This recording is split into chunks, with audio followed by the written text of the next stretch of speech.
Hello, Saints Ridiculous here. Today we're going to be reacting to J-Bat's making the worst anti-hero possible. As ever, I like his satirical series in this way, and it's pretty cool. I hope you have a good conversation. I hope you check out both the original video and his channel in general. So, without further ado, let's get into making the worst anti-hero possible.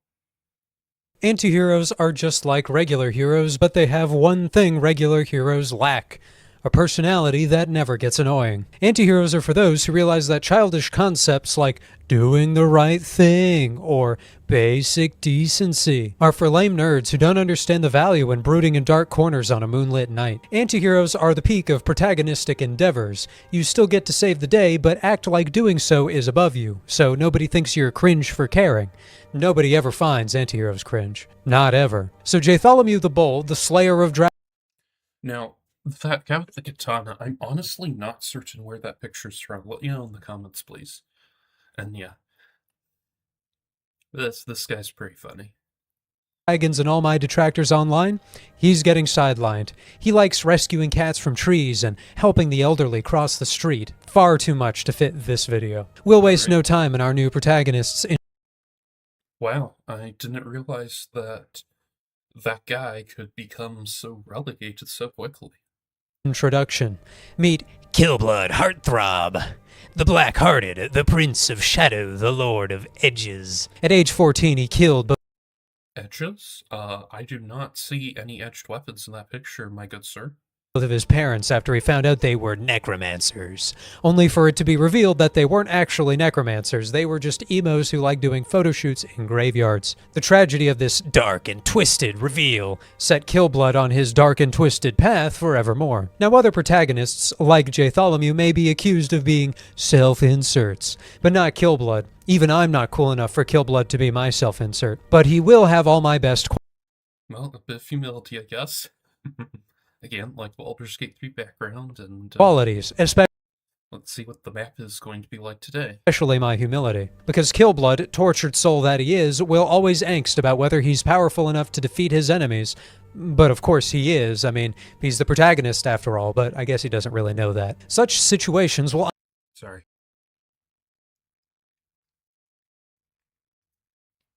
Yeah, so there's Gate 2, as usual, good point, buried in the humor of it. Yeah, typically you can assume a protagonist will have the strength necessary because protagonist, usually the main character, will achieve what the main character sets out to do because that's how stories work. Not always, though, but typically. It gets weird if the story is told from multiple different perspectives, which are opposed, and you could argue one or the other to be the main one, but yeah. Often be how we get his characterization across, though. We're real big fans of the strong, silent type here, so Killblood's only going to communicate in grunts and hand signs. When he does speak, it's only ever one word, of which we could make a six-sided die to see which of them he says at any given time. The possibilities on the die are no, pathetic, worthless, shit, weak, and beer. This covers all possible communications he will have that he can't make up for with obscure hand signals.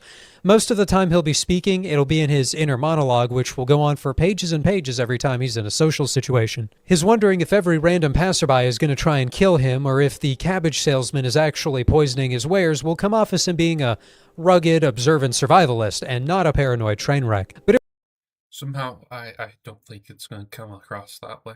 if we're going to have an anti-hero, we do need to set the stage for what he's going to be anti-heroic about. There's only ever one anti-hero's villain archetype, and that's the corrupt figure of authority. And that's because regular Dark Lords or dragons or monsters or whatever are too lame for our anti-hero to really bother with. And where's the angst potential in wondering about whether you should kill a monster that's literal only motivation is in killing people? Yeah, I mean, some points about common ways these stories are told, yeah. So Killblood's opponent will be a man by the name of Honest Trustworthington, Grand Duke of Shadowia. Shadowia, the dark and twisted homeland of Killblood, is in the northwest of Kingia, where it always rains, is foggy, is stormy, and always rains. Now stop me if you... I like how this is supposed to be, this is supposed to be roughly England and Wales, so the stereotypical UK tropes are applied to the equivalent of Ireland, because obviously, they're separate countries, and I think the joke is like not understanding geography and just grabbing tropes and slamming them down on the map without any thought. I think that's what J-Bat's making fun of at this point. Heard this one before. Honest Trustworthington became the Duke because he's a greedy bastard, and that somehow got him into that position. Then, shocker, Yeah, I mean, a bit more detail and explanation would be appreciated. he started embezzling government revenue and using it to fund his own projects. Now he's exercising more and more authority over the local population, and what was once a respected entrepreneur is now a cruel despot. You know why you didn't stop me? Because this has never been done before. This unique threat will be Killblood's alone to deal with. Because, make no mistake, Killblood works alone. Which makes sense for him, too. Because after he killed his parents at age 14, he was then raised the rest of the way by wolves, out in the forest. It was during that time that he forgot how to talk. He also still licks himself in certain places like the wolves did, but I guess some old habits die hard. When the story Okay. starts, Killblood will be living in a gutter, or perhaps a dingy one-room apartment in the center of Shadowia's biggest city, Darkham. He works at the Misery Factory Okay. that churns out weapons for the armies of Honest Trustworthington. He works back-breaking 25-hour shifts, but never complains. That would be lame. One day, when one of the supervisors starts beating up an underperforming factory worker, Killblood decides he's had enough. He kills the supervisor with a wrench and then escapes the Misery Factory. He cleaves through other supervisors with his bare fists, throwing them against walls and shoving them down assembly lines. How does he do this? Well, because unique amongst all antiheroes, he's been both blessed and cursed with the bloodlust, which is not vampirism, not at all. Twilight made vampires lame, so we'll never do anything like that. Is a condition that gives Killblood the insatiable urge to kill others and spill their blood. He doesn't have to drink it because you can get diseases that way, but he just has to. All right. A good acknowledgement of that. And this is a good point that sometimes, yeah, if you don't exactly like a certain fantasy element, you might take what you do like and make something a little different. Spill it.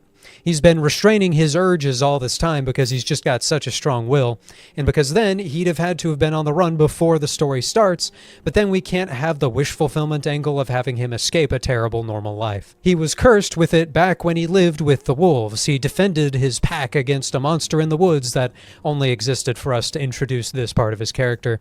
He survived that encounter, but he was changed by it. Now he'll have to use his dark power for good, or should I say, anti-good. Antiheroes tend to get pretty crazy powers that up the age rating to R most of the time.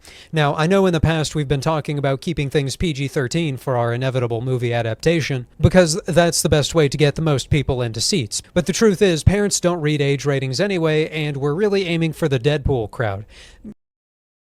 Again, there is a lot of truth to this. I don't think that the age ratings matter all that much to a lot of people.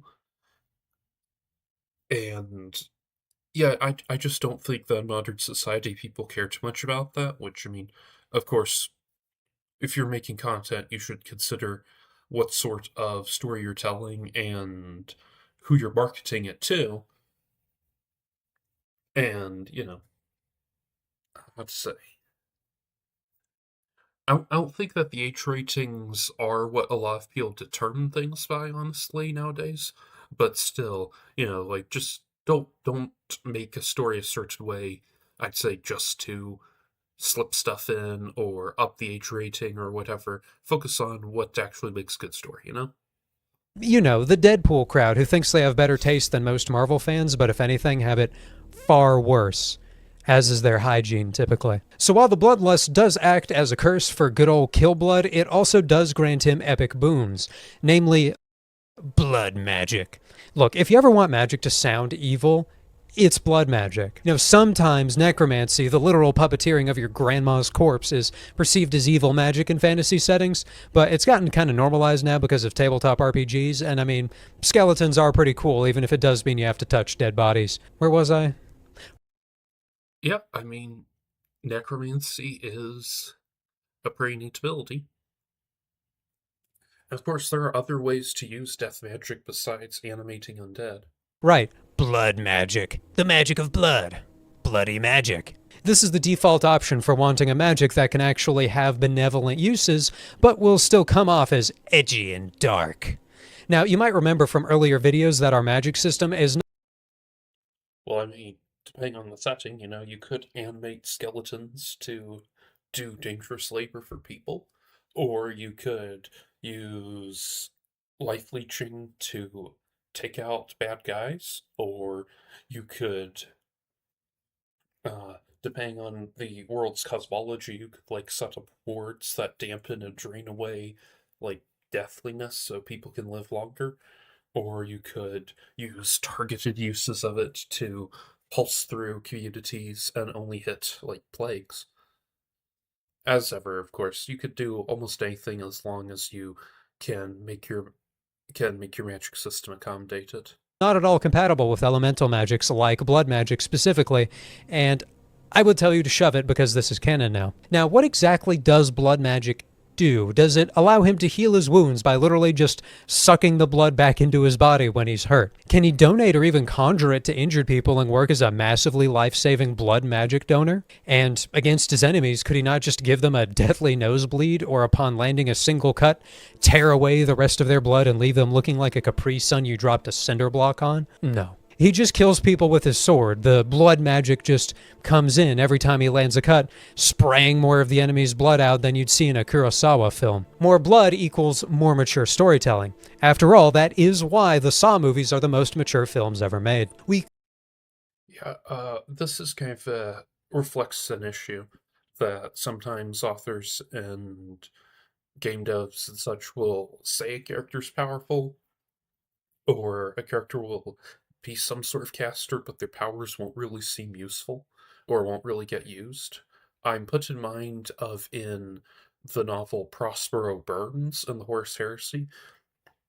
There's this one rune priest who, it's really weird. He definitely has. He is a rune priest, and he does sense some stuff from a spaceship. But when he's fighting, he just fights like a guy with a sword. And there's a part where he's getting overwhelmed, and he tries to call a storm, but nothing happens, which I thought was really weird. And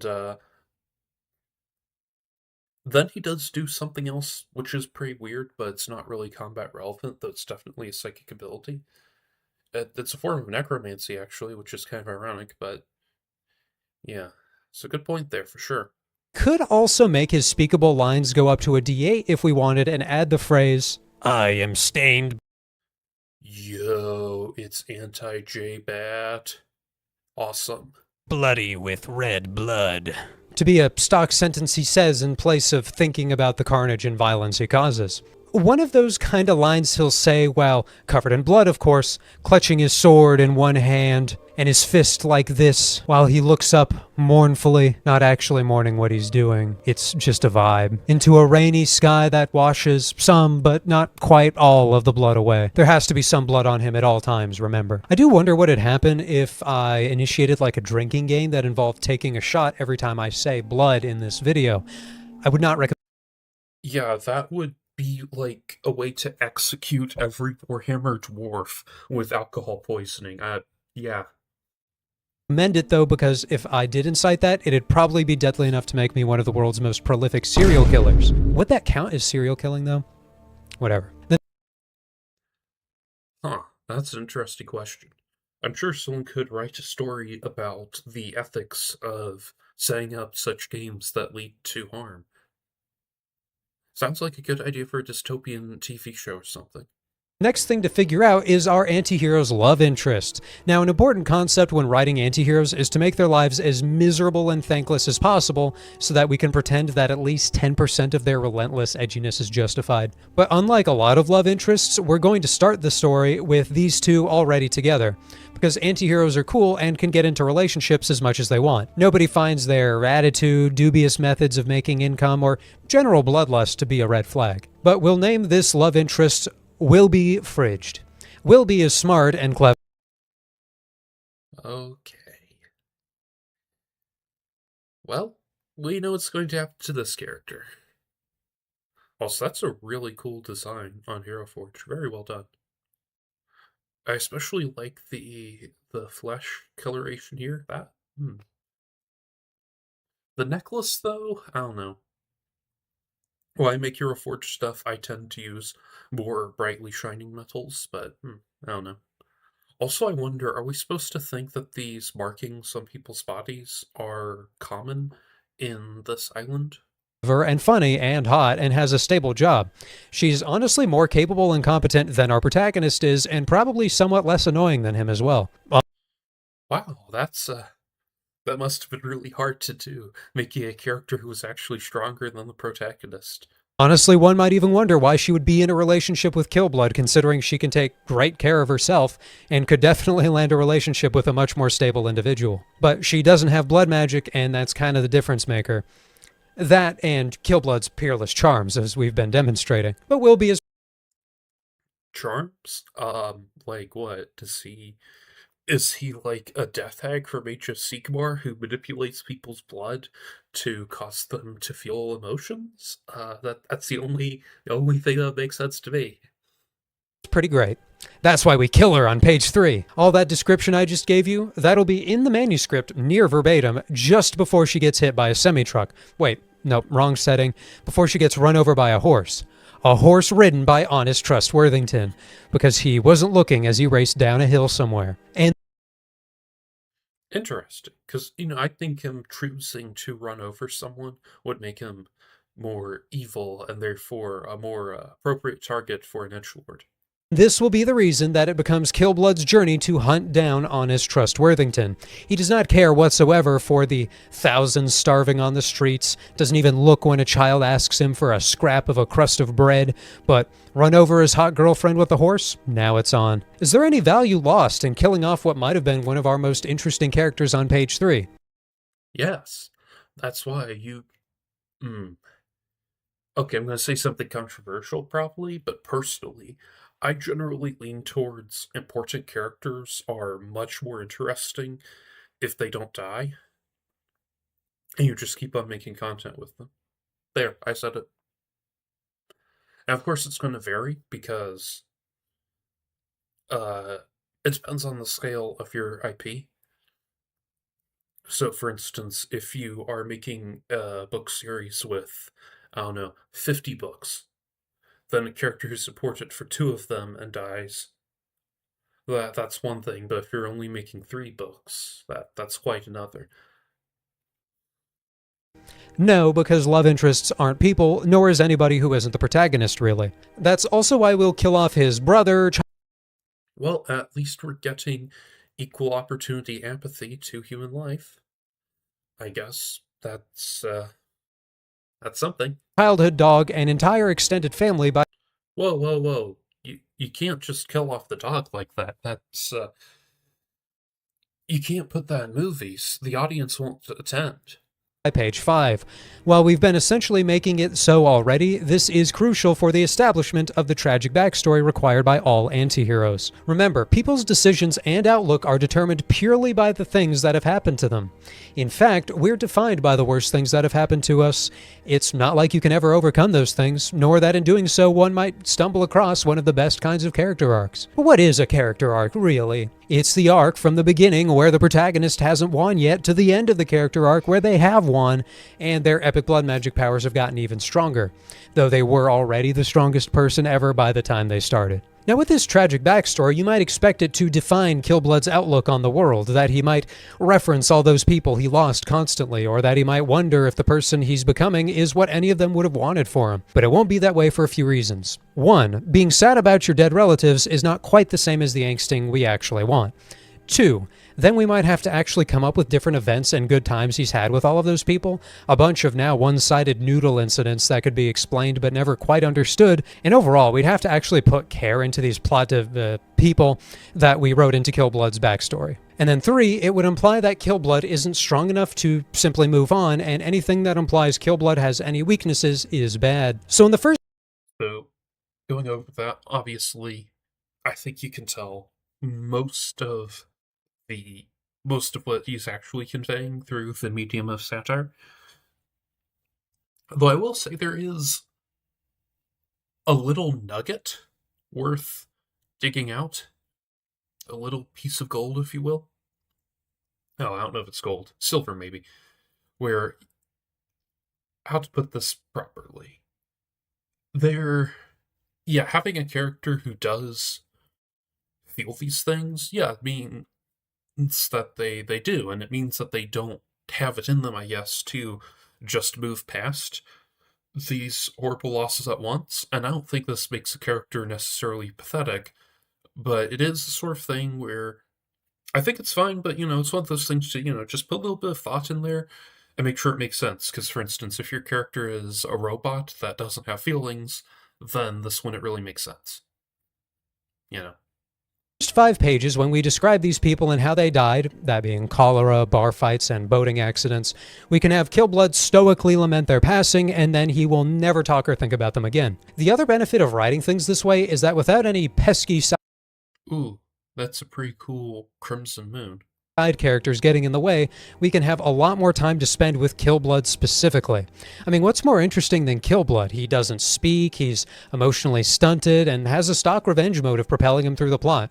Don't you want to know what such a guy has to say, or Not really. internal monologue about in this case? Also, not really, honestly, but I mean, that's the point. You might also be wondering about the mentor character that all stories are mandated by law to have. Well, we did have him, and his name was Sanguius the Crimson in Ooh, that's a cool model. Elder Blood Mage.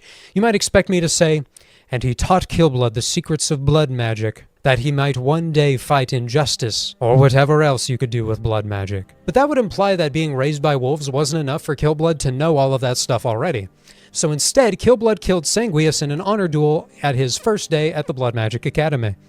Because, of course, there's a Blood Magic Academy. Because there needs to be a magic school in every fantasy setting. But we don't want to actually spend much.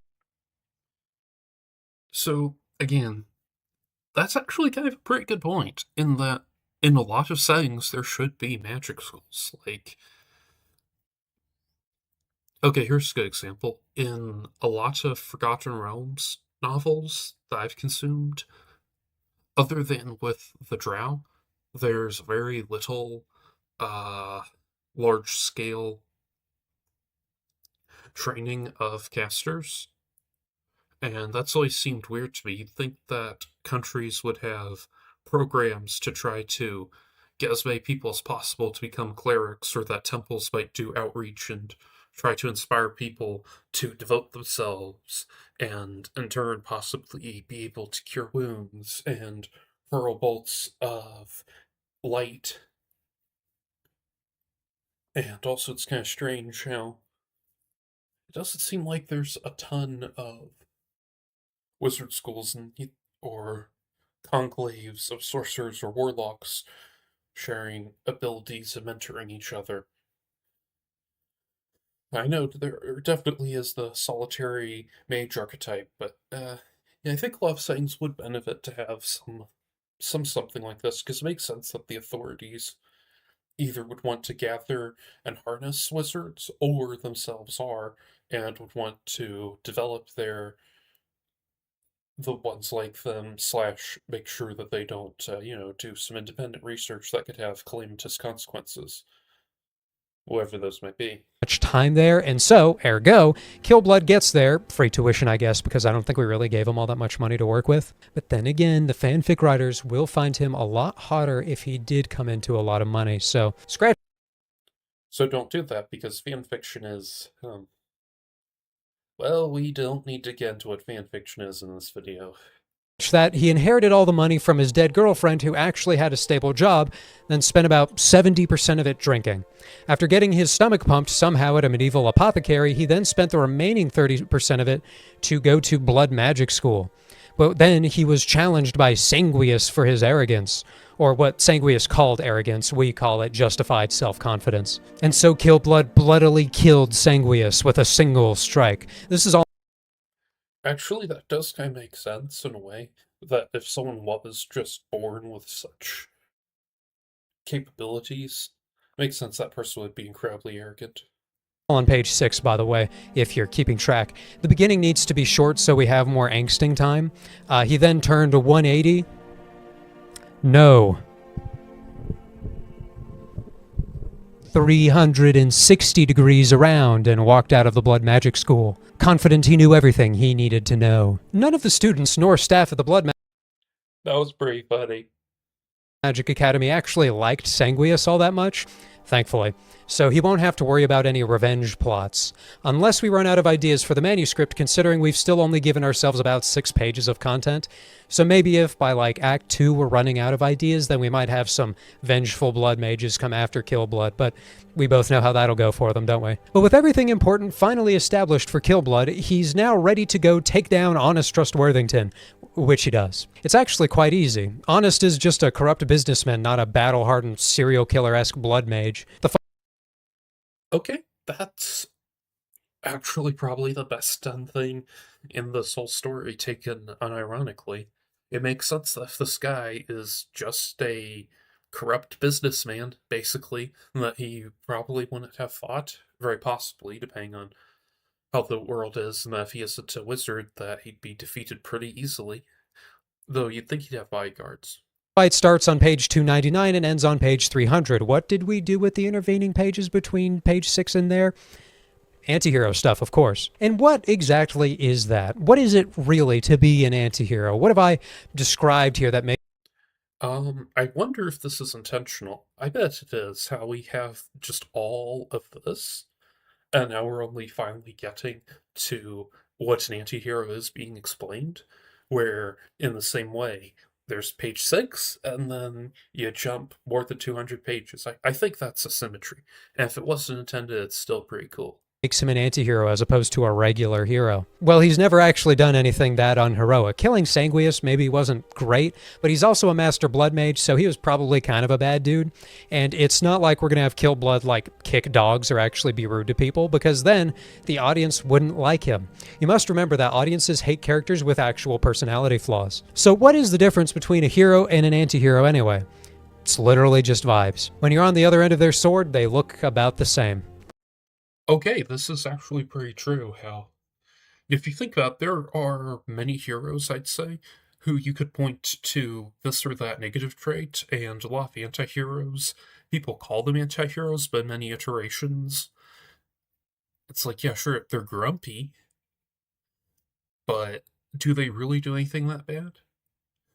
And naturally, there are examples of these pure paragons and of really messed up people who are technically on the good side. But with that established, hopefully now you know how And yeah, it makes sense that if you are about to get stabbed, it doesn't really matter too much if this guy is a knight in golden white armor or with ragged robes and a corona of blood sustained by some eldritch will. to write the best antihero to ever be heroic, but emo about it. Anyway, if this sounds like a place you want to be, we have a Discord if you want to hang out with my editor and I, and a Patreon if you're crazy enough to want to where we post Yeah, pretty cool. all our videos early. As we close out, I'd like to thank those patrons of ours: Sonny, Isaac Parrott, Raymond Don, Sadako, Cavalier, Sazabi, Shieldmaid Fenya, and Michelle of the Knights of the Inner Circle, Vion and Jody on Void Our Knights, and Greer, TOW, Craig, Victoria Lauren, Noah, Saint Sir Nicholas, Joush, Kelly Citron, and Realize, our loyal squires. That's a great name at the end. And remember, the truth about antiheroes is that all this edge is kind of a result of our relentless desire to mix reality and fiction. At least that's what I think. We want stories of heroes, of the bad guy going down and someone saving the day, but we've become cynical enough to have a hard time believing anybody would do it for unselfish reasons or in any sort of unselfish ways. There are a lot of ways to write great antiheroes: jaded, flawed, imperfect, yet still serving good ends by the end of the day. But regular heroes are good too. Sometimes people do just do good for its own sake. And yet sometimes the inverse is also true. And with that, I think that's a good place to end it. Nice bit of normal advice at the end. Overall, I liked it, though I will say I would have enjoyed if there had been a bit more of what is an anti-hero explained a bit more. But yeah, overall, pretty good. And of course, please check out the rest of his videos, and please subscribe to my channel, to his, and have a great day.